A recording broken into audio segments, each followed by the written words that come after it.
If you're going to eat for free, Evelyn, the least you can do is cover your portion of the groceries, my daughter-in-law said as she slid the bill across the dinner table at our family reunion. My son lowered his eyes.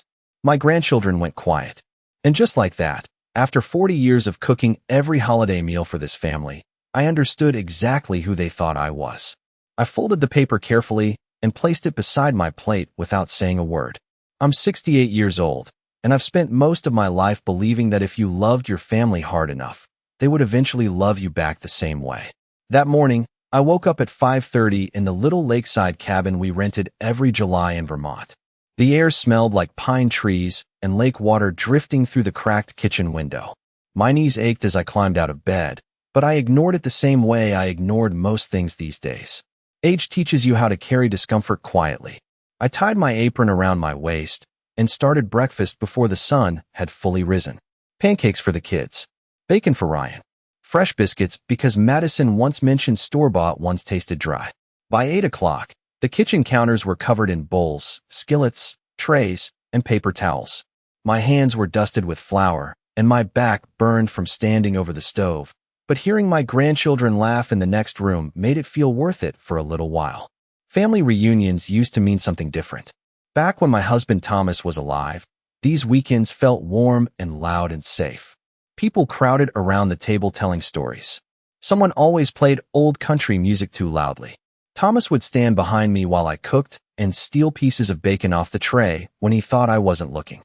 "You keep this family together," he used to whisper into my ear. I believed him. Maybe that was my mistake. Around noon, more relatives arrived at the cabin. Cousins, nieces, Ryan's college friends with their wives and toddlers. Madison floated through the living room holding a glass of sparkling water like she owned the entire weekend.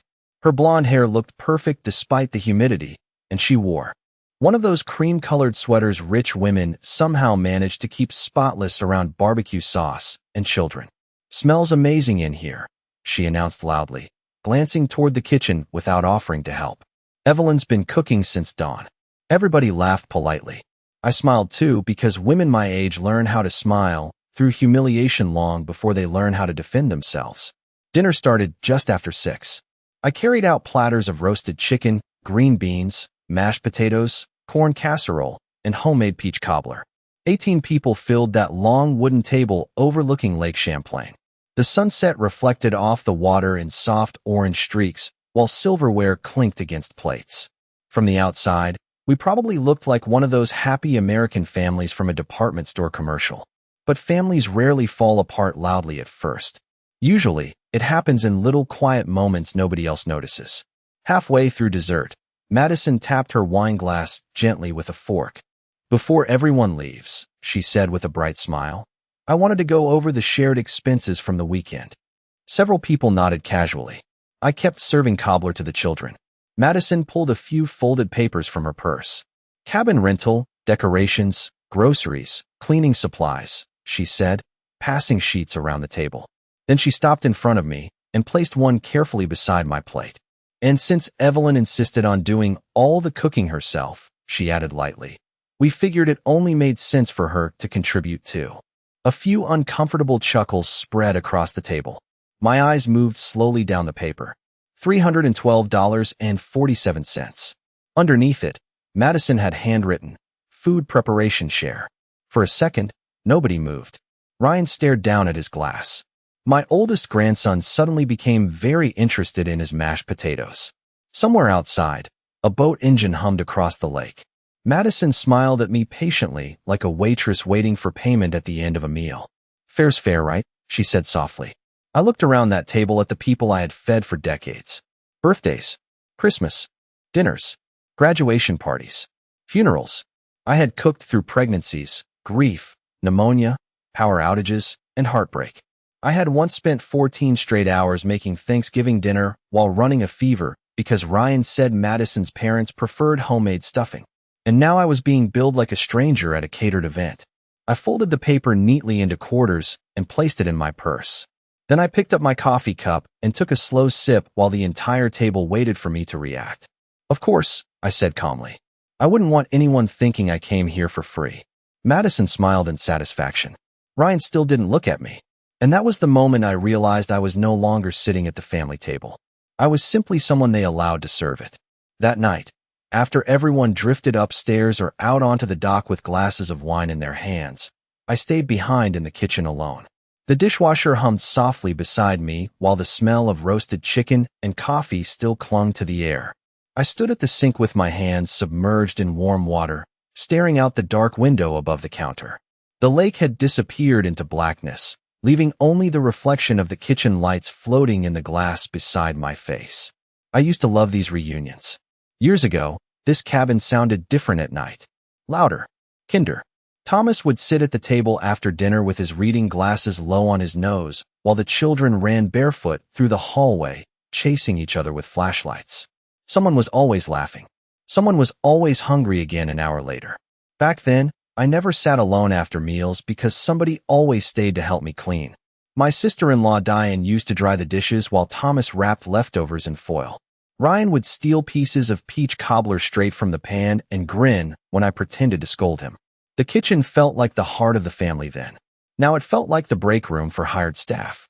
I finished wiping down the counters and carried a trash bag outside onto the back porch. The night air was cool against my skin. Somewhere farther down the shoreline, another family was gathered around a fire pit, laughing loudly enough for me to hear it across the water. I stood there for a moment listening to strangers enjoy each other while my own family sat inside, treating me like an inconvenience they tolerated out of politeness. When I returned to the living room, Madison was stretched comfortably across the sofa beside two of Ryan's cousins. She stopped talking the second I entered the room. That silence lasted less than a second, but women notice those things. Especially women my age. There she is, Madison said brightly. The hardest working woman in Vermont. Everyone chuckled politely again. I smiled because it was easier than asking why nobody else had lifted a finger all day. Ryan sat in an armchair, scrolling through his phone. His face looked older lately, more tired around the eyes. For one brief second, I almost felt sorry for him. Then I remembered the way he stared at his water glass while his wife handed me a bill for feeding my own family. "Mom," he said without looking up, "Madison and I were thinking next year we might try renting a larger place. Something more modern." More modern. I glanced around the cabin slowly. Thomas and I bought this place 26 years ago after saving for nearly a decade. Every scratch on the wooden floors carried a memory. The pencil marks near the pantry door still showed Ryan's height from each birthday growing up. Thomas built the stone fireplace himself one fall after watching 3 instructional videos and insisting he could do it cheaper than hiring someone. "This cabin has character," I said quietly. Madison smiled over the rim of her wine glass. "Well, some people like older things." One of the cousins shifted uncomfortably on the couch. Ryan finally looked up then, but only long enough to force a weak smile before lowering his eyes again. I realized something in that moment that hurt worse than the bill itself. Madison was not the only reason I no longer belonged here. Ryan was helping her do it every single day. He chose silence over me. Later that night, I climbed the narrow staircase to my bedroom, carrying the folded invoice in my purse. The hallway smelled faintly like cedar wood and old blankets. Inside my room, I sat carefully on the edge of the bed Thomas and I used to share during summers at the lake. His photograph still rested on the nightstand beside my reading lamp. He was smiling in that picture, sunburned and squinting at the camera while holding a fishing pole in one hand. I picked up the photograph gently and traced the edge of the frame with my thumb. "You would not recognize this family anymore," I whispered into the quiet room. Then I opened my purse and unfolded the paper Madison handed me at dinner. $312.47. I stared at the number for a long time before noticing something written near the bottom in smaller print. "Additional household contributions, pending final calculation." My stomach tightened slowly. The bill had never been about groceries. I barely slept that night. The old mattress creaked every time I turned over, and sometime around 3 in the morning, I gave up pretending rest would come. I wrapped a cardigan around my shoulders and walked quietly downstairs while the cabin sat dark and silent around me. The lake outside looked silver beneath the moonlight. For a moment, standing alone in that kitchen, I could almost pretend none of this had happened yet. I brewed coffee the same way I always had, 2 scoops of grounds for every cup because Thomas liked it strong. Habit survives even after people do not. By 6 o'clock, I was already slicing strawberries for breakfast. Nobody had asked me to cook again after the scene at dinner, but nobody told me not to either. That was the strange thing about families. Sometimes they slowly turn your kindness into an expectation, then into an obligation, and finally into something they resent you for providing. Around 7, my youngest granddaughter Emma wandered into the kitchen rubbing sleep from her eyes. "Grandma," she whispered, climbing onto one of the stools. "Mom said we might go to the new resort next summer instead of this cabin." I kept cutting strawberries into careful little pieces. "Did she?" Emma nodded. "She said this place is outdated." Outdated. The words settled heavily in my chest. Children repeat things they hear adults say when they think nobody is listening. Emma reached for a strawberry, and I smiled softly as I handed her one. "Well," I said gently, "some old things still matter." She smiled back before hopping down and running toward the living room where cartoons were already playing softly on television. By breakfast, the cabin had come alive again with footsteps, phone notifications, and coffee mugs clinking against countertops. Madison entered last wearing white athletic clothes that looked too expensive to ever touch actual exercise equipment. "Oh, good," she said brightly when she saw the food spread across the island. "You already started." Started. As though meals appeared magically every year without effort. Ryan kissed Emma on the head and poured himself coffee without saying much to me. He used to talk nonstop as a child. Questions about baseball. Questions about fishing. Questions about girls once he turned 16. Now entire mornings passed where my own son barely looked me in the eye.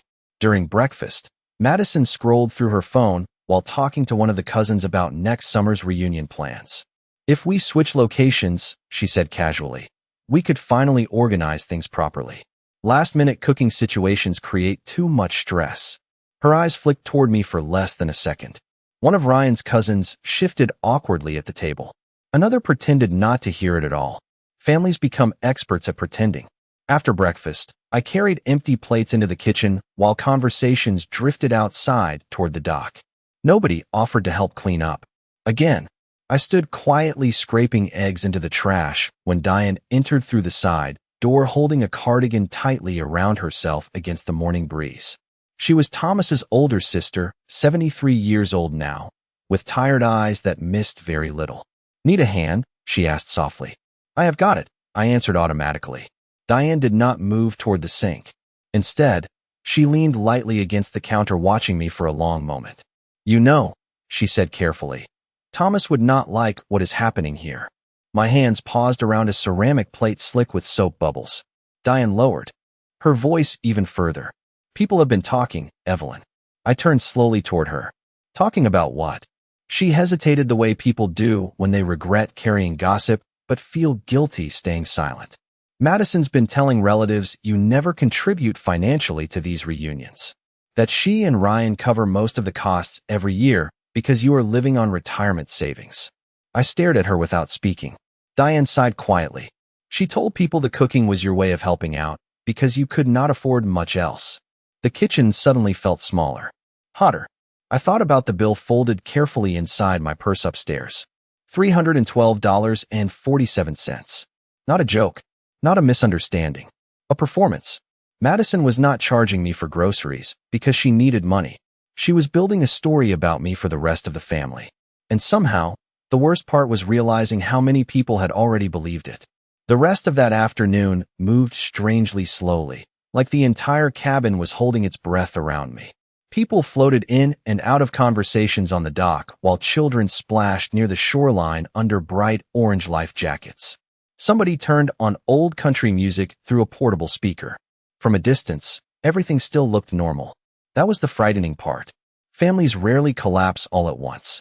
Usually they erode quietly, one insult at a time, until one day you realize there is nothing left underneath the surface. I spent most of the afternoon alone in the upstairs bedroom pretending to organize laundry that did not need folding. Every now and then I heard Madison's laugh drift through the open window downstairs. Light, confident, comfortable, like someone entirely certain the room belonged to her now. Around 4 o'clock, rain clouds rolled over the lake, turning the water gray beneath the darkening sky. I opened the old cedar chest at the foot of the bed looking for an extra blanket and found Thomas's recipe journal buried beneath a stack of towels. My fingers froze against the worn leather cover. I had not opened it since the summer before he died. Thomas loved writing things down. Grocery lists, fishing conditions, notes about baseball games Ryan played when he was little. Inside the journal were years of handwritten recipes covered in butter stains and faded pencil marks. Chili for cold weather, peach pie adjustments, barbecue sauce experiments he treated like science projects. I sat carefully on the edge of the bed and slowly turned the pages while rain tapped softly against the cabin windows. Then I found a note folded between two recipes near the back. The paper was yellowed slightly at the edges. Thomas's handwriting leaned unevenly across the page. Do not let Ryan forget who his mother is. This family stays together because of her. I read the sentence 3 times before my vision blurred. Thomas wrote it 6 years ago during one of our last summers here.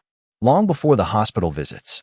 Long before Madison slowly began rearranging the family around herself like furniture she did not like. At first, I blamed everything on grief after Thomas died. Ryan became distant. Madison became controlling. Holidays felt colder. I convinced myself loss changes people in strange ways. But sitting there with that note trembling slightly in my hands, I realized something much harder to accept. This did not begin after Thomas passed away. It began years earlier in tiny moments I ignored because I wanted peace more than truth. I remembered Thanksgiving 3 years ago when Madison insisted dinner start without me because I was running 10 minutes late after picking up Ryan's favorite pecan pie. I remembered Christmas morning when family photos were posted online before I even arrived because Madison said the lighting would disappear. I remembered Emma's birthday party where every parent received a printed invitation except me because Madison claimed she thought Ryan told me already. Little things. Forgettable things. Except they were not forgettable at all. They were breadcrumbs leading exactly here. Downstairs, thunder rolled softly across the lake. I closed the journal carefully and held it against my chest for a moment. Thomas saw this happening before I did. Somehow that realization comforted and hurt me at the same time. A sudden burst of laughter drifted upstairs from the living room below. Madison again, followed by Ryan's voice joining hers.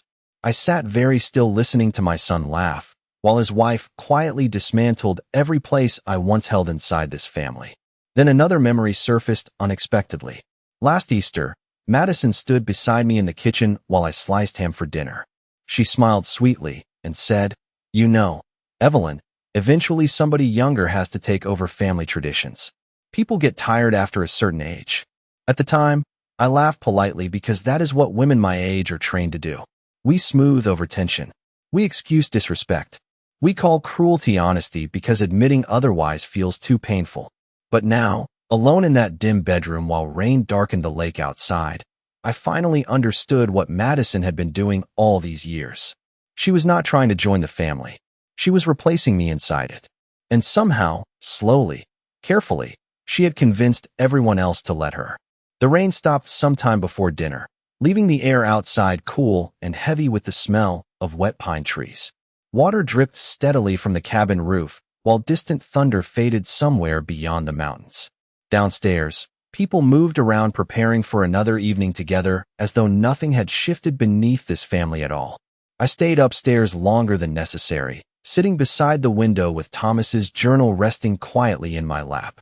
Every memory felt sharper now. Every slight. Every smile that lasted half a second too long. Once you finally see the truth inside a family, it becomes impossible to unsee it again. Around 6 o'clock, I went downstairs carrying a casserole dish I had reheated for dinner. The kitchen island was crowded with bowls of pasta salad, hamburger buns, and store-bought desserts still inside plastic containers. Madison stood near the refrigerator arranging drinks into neat rows while talking loudly enough for half the room to hear her. "Honestly, these reunions get more expensive every year," she sighed dramatically. "Ryan and I always end up covering so much ourselves." She laughed lightly afterward, but her eyes drifted toward me for just a moment. A performance again, always carefully staged. I placed the casserole onto the counter without saying anything. Diane looked at me briefly from across the kitchen, and something in her expression told me she noticed it too. During dinner, rainwater still clung to the windows overlooking the lake. Conversations stayed shallow. Vacation plans, school schedules, Real estate prices. Nobody mentioned the bill from the night before, but I could feel it sitting invisibly at the center of the table anyway. Halfway through the meal, one of Ryan's younger cousins, Melissa, pulled out her phone while laughing about some group message confusion from earlier that week. "I swear this family has too many chat threads," she joked. "I accidentally sent that grocery spreadsheet to the wrong one." Madison immediately stiffened beside Ryan. Just slightly. Most people would not have noticed it. "I did." "Which spreadsheet?" another cousin asked casually. Melissa looked down at her screen. "The family reunion budget one. The one showing who paid what." Madison smiled too quickly. "Oh, that thing was so disorganized this year." But Melissa kept scrolling. "Actually, I thought it looked pretty detailed." She frowned softly at her phone. "Wait, that is weird." Madison reached for her wine glass. "What?" Melissa looked up slowly. "It says Evelyn already sent $800 toward this weekend back in May." The room went very still. I lowered my fork carefully onto my plate. Ryan blinked across the table at me. "Mom paid $800? Melissa nodded uncertainly while staring at the spreadsheet. "According to this, yes." Madison gave a small laugh that sounded too polished. "Oh, that probably included the cabin deposit or something." "No," Melissa replied quietly. "The cabin deposit is listed separately under your account." Nobody spoke after that. Somewhere outside, a loon cried across the dark lake. Ryan turned slowly toward his wife. "You told me Mom was not contributing financially this year." Madison's smile flickered for the first time all weekend. "I never said that exactly." But she had. Maybe not with those exact words, but with enough carefully planted suggestions that everyone reached the conclusion she wanted. I looked around the table at the faces staring down into their plates, avoiding eye contact the way families do when shame enters the room unexpectedly. Then Melissa frowned again at her phone. "There are also cleaning fees charged under Evelyn's name." Madison reached for the phone too quickly. "Melissa, honestly, you are reading it wrong." But Melissa pulled it back slightly. "Wait." Her forehead tightened. "There are duplicate grocery charges too." Ryan finally looked directly at me then. Really looked at me for the first time all weekend. "Mom," he said slowly, "did Madison ask you to pay extra?" I folded my napkin carefully into my lap before answering. "She handed me an invoice after dinner yesterday." Silence swallowed the room completely. Madison stared at me across the table, her face pale beneath the warm dining room lights. And for the first time since arriving at the cabin, I realized something important. Madison never expected anyone to compare the numbers. Madison recovered quickly. I will give her that. Some people panic when the truth slips into the room unexpectedly. Madison adjusted her sweater sleeve, took a slow sip of wine, and smiled like a woman inconvenienced by confusion rather than caught inside a lie. "The spreadsheet was still being updated," she said calmly. "There were reimbursements and overlapping charges. I probably forgot to remove something." Melissa looked uncertain again, already beginning to retreat from the tension she accidentally created. That was how Madison survived for so long. She relied on other people wanting comfort more than honesty. Ryan rubbed a hand across his jaw while staring down at the table. "So Mom already paid $800? Madison nodded too quickly. "Partially toward expenses, yes." "Then why was she billed again?" he asked quietly. Madison laughed softly, but there was sharpness beneath it now. "Ryan, please. It was not a real bill. It was symbolic. Everyone contributes in different ways." Symbolic. Interesting choice of word. I sat quietly while she rearranged the story in real time. The strange thing about getting older is that eventually you stop needing people to admit the truth. You learn to recognize it from the effort they spend avoiding it. Dinner ended awkwardly after that. Chairs scraped against the wooden floor while relatives suddenly remembered children needed baths or phone calls needed returning. Within minutes, the long dining table sat nearly empty except for dirty plates and half-finished wine glasses reflecting the warm overhead lights. Madison disappeared upstairs without another word. Ryan lingered near the sink while I slowly stacked dishes beside the dishwasher. "Mom," he said finally, "I did not know about the extra charges." I nodded once without looking at him. "I believe you." And I did. That was part of the tragedy. Ryan was not cruel in the loud, obvious way people imagine villains to be. He was weak. Weakness inside families causes damage quietly because it hides behind good intentions and exhausted sighs. Ryan leaned against the counter heavily. Madison handles most of the reunion planning. I usually stay out of the details. I rinsed a plate beneath warm water while considering that sentence carefully. Stay out of the details. That was exactly how people lose control over their own lives.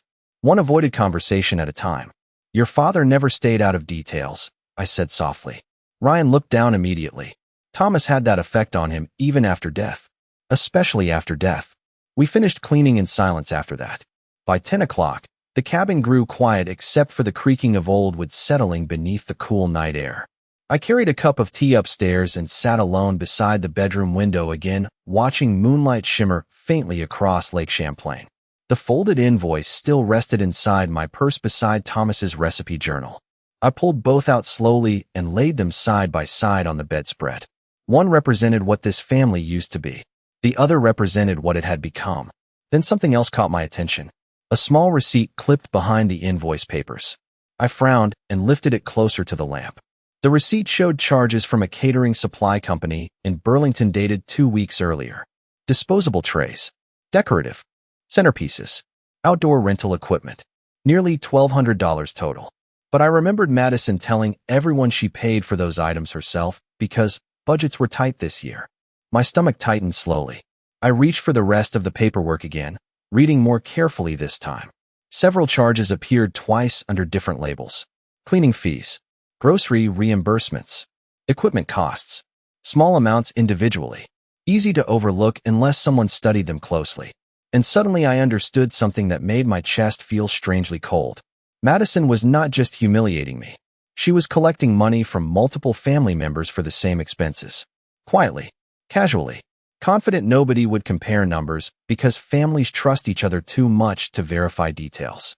I sat very still while rainwater dripped softly from tree branches outside the cabin window. Then I remembered another moment from earlier that afternoon. Madison standing near the refrigerator saying reunions were getting expensive every year. Ryan and I always end up covering so much ourselves. Not frustration. Preparation. She had been laying groundwork for sympathy before questions ever started. I looked down again at the invoice with my name printed neatly across the top. Food preparation share. Additional household contributions pending final calculation. A strange calm settled over me then. For days, I thought this weekend was about disrespect. But disrespect was only the surface of it. Underneath the smiles and passive comments and staged little jokes, there was something else growing quietly inside this family. And Madison had become far more comfortable taking advantage of people than anyone realized. The next morning, the cabin felt different. Not warmer. Not kinder. Just quieter in the tense, careful way families become quiet after somebody accidentally pulls truth into the open. People avoided certain topics during breakfast. Conversations stayed shallow and polite while coffee steamed from mugs and children argued softly over cereal choices. Madison moved through the kitchen with perfect composure, but I noticed small things now. The tightness around her smile. The way she checked her phone every few minutes. The fact that she no longer made eye contact with Melissa. Guilt changes a room even when nobody says the word out loud. I poured myself coffee and carried it onto the back deck overlooking the lake. Morning fog drifted low across the water while pine trees swayed gently in the breeze. This used to be my favorite hour at the cabin. Before everybody woke up. Before the noise. Thomas and I would sit outside wrapped in blankets watching the sunrise while he planned fishing routes and I planned meals nobody appreciated enough. Funny how love makes hard work feel invisible until the love disappears. About 20 minutes later, Diane stepped outside carrying a cardigan over one arm. She sat beside me without speaking at first. We watched the fog move slowly across the lake together like two women too tired for unnecessary words. Finally, she sighed softly. Melissa showed me the spreadsheet last night. I nodded once. Diane stared out at the water. There is more missing money than people realize. I turned toward her slowly. Diane lowered her voice even though nobody was close enough to hear us. Your cousin Andrea paid extra too. Madison told her cabin expenses went up unexpectedly. My stomach tightened again. How much? $600. Diane paused. And apparently your brother-in-law Frank covered equipment rentals that were already listed elsewhere. I sat very still gripping the warm coffee mug between both hands. Madison had not been targeting only me. She had simply started with me because older women are easier to discredit inside families, especially widows, especially mothers who spent decades keeping peace instead of demanding respect. Diane glanced toward the cabin windows behind us. I do not think Ryan knows how bad this is. No, I said quietly. I do not think he does either. That afternoon, several relatives packed up early, claiming long drives home or work obligations the next morning. But the energy inside the cabin had shifted too much for anyone to fully relax anymore. Every conversation felt cautious. Every laugh sounded thinner than before. Around 3 o'clock, I returned upstairs to gather laundry and found Ryan standing alone near the bedroom window, holding Thomas's old recipe journal in his hands. He looked startled when he noticed me in the doorway. I was looking for an extra charger, he explained quickly, though the journal rested open beside him.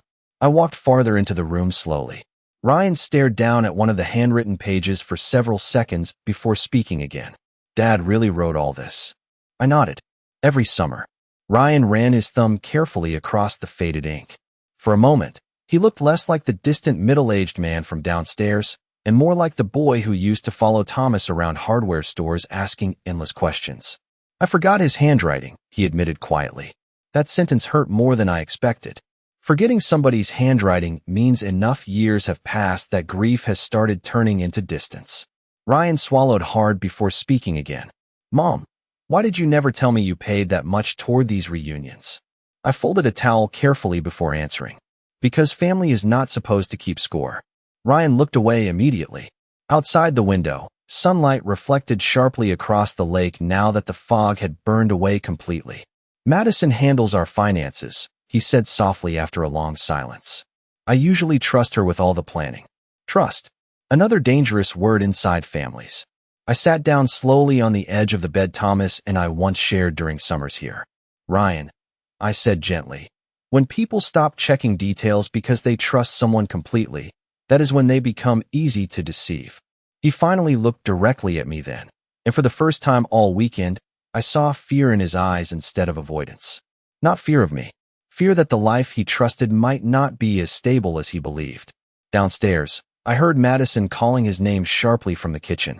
Ryan flinched slightly before closing the journal and setting it back onto the dresser. Then he walked out of the room without another word. But this time, he did not look relieved when he left me behind. By the final evening at the cabin, the atmosphere felt brittle enough to crack. From a single wrong sentence. Most of the relatives still remaining avoided staying in the same room together for too long. People suddenly became busy with packing suitcases, checking weather reports, or taking children down to the lake one last time before sunset. Nobody mentioned the spreadsheets anymore, but silence has a way of becoming louder than arguments inside families. Madison spent most of the day hidden behind closed doors with her phone pressed against her ear. Every time she emerged, her smile looked more polished and less natural. Ryan drifted through the cabin like a man trying desperately to convince himself everything could still return to normal if nobody spoke honestly for long enough. I recognized that instinct because I used to live by it myself. Late that afternoon, I sat alone at the old wooden desk upstairs sorting through receipts and folded papers while sunlight stretched golden across the lake outside the window. Thomas always kept important documents organized inside labeled envelopes. Fishing permits, insurance papers, cabin taxes. I smiled faintly, remembering how seriously he treated even the smallest paperwork. One day details will save you trouble, he used to say. At the time, I thought he was simply cautious. Now I realized he understood something I ignored most of my life. Families break apart when people stop paying attention to details. A soft knock interrupted my thoughts. Before I answered, Ryan stepped slowly into the room. He looked exhausted. His eyes were red around the edges like he had not slept much either. For several seconds, neither of us spoke. Then his gaze drifted toward the receipts spread across the desk. Melissa sent me copies of the reunion payments, he said quietly. I nodded once. Ryan swallowed hard. Mom, there are thousands of dollars unaccounted for over the last 3 years. The room fell silent except for distant laughter drifting faintly from outside near the dock. I watched my son carefully. His shoulders looked heavier somehow. Smaller. Like the certainty had drained out of him all at once. Did you know? He asked finally. I considered lying to protect him from embarrassment. Mothers do. That too often. We soften truth because we mistake protection for love. But I was tired now. Too tired for softening. I suspected, I answered gently. Ryan sat down slowly in the chair across from me and rubbed both hands over his face.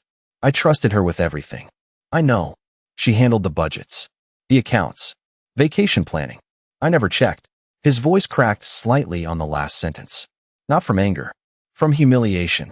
There is a specific kind of pain that comes from realizing you ignored warning signs because facing them felt inconvenient. I looked toward Thomas's recipe journal resting beside the receipts. Your father trusted people too, I said softly. But he still paid attention. Ryan stared down at the floorboards for a long time before speaking again. She told me you complained constantly about helping with family expenses. I smiled sadly at that. Did that sound like me? Ryan closed his eyes briefly. No answer came because he already knew the truth. Downstairs, Madison's voice suddenly echoed sharply through the hallway calling his name. Ryan flinched again before standing too quickly from the chair. Fear. Not of violence. Not of confrontation. Fear of conflict itself. Some people become controlled because they cannot tolerate disappointing the person controlling them. Ryan moved toward the doorway, then stopped suddenly. Mom, he said quietly without turning around. Did Dad ever think I would become this kind of man? The question hit me harder than I expected. I looked at the back of my son's shoulders and saw every age he had ever been at once. The little boy afraid of thunderstorms. The teenager begging Thomas to teach him how to drive. The grown man who slowly handed responsibility for his own judgment to somebody else because it felt easier than disagreeing. No, I answered honestly. But I think he worried you would spend too much of your life trying to keep everyone happy. Ryan lowered his head slightly. Then he walked downstairs toward Madison's voice while I remained alone beside the desk watching evening shadows slowly stretch across the lake. A few minutes later, raised voices drifted faintly upward through the floorboards. Not screaming, just sharp enough to carry tension through old wood and narrow hallways. I did not move toward the door to listen. I already knew what was happening downstairs. Madison was losing control of the story for the first time in years.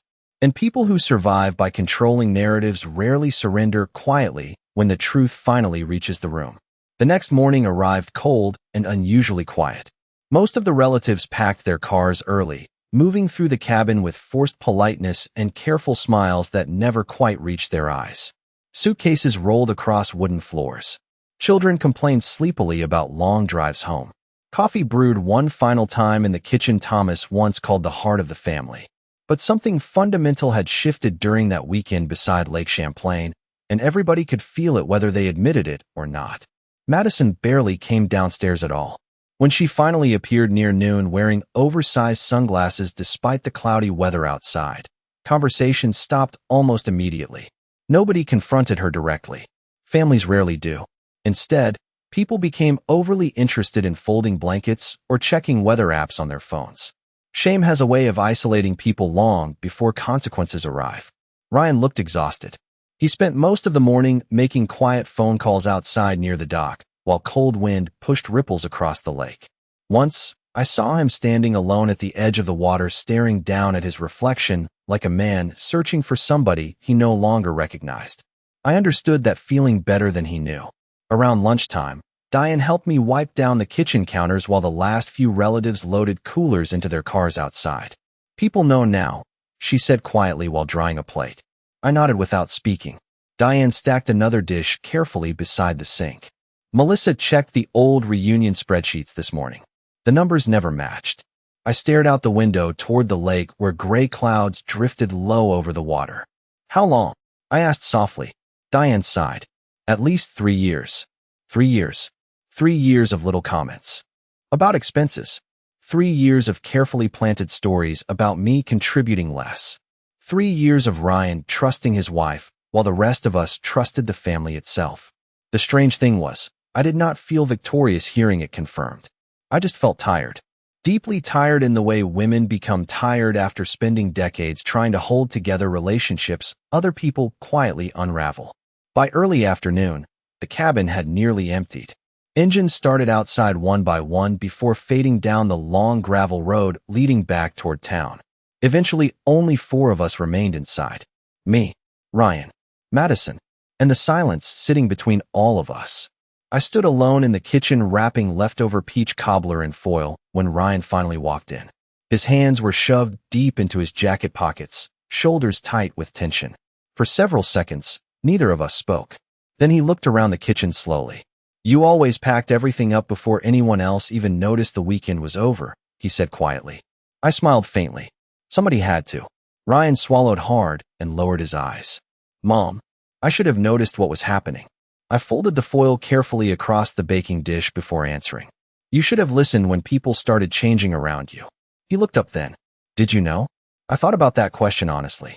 About the years of small humiliations, the missing invitations, the passive comments disguised as jokes, the bill left beside my dinner plate like I was an outsider renting space inside my own family.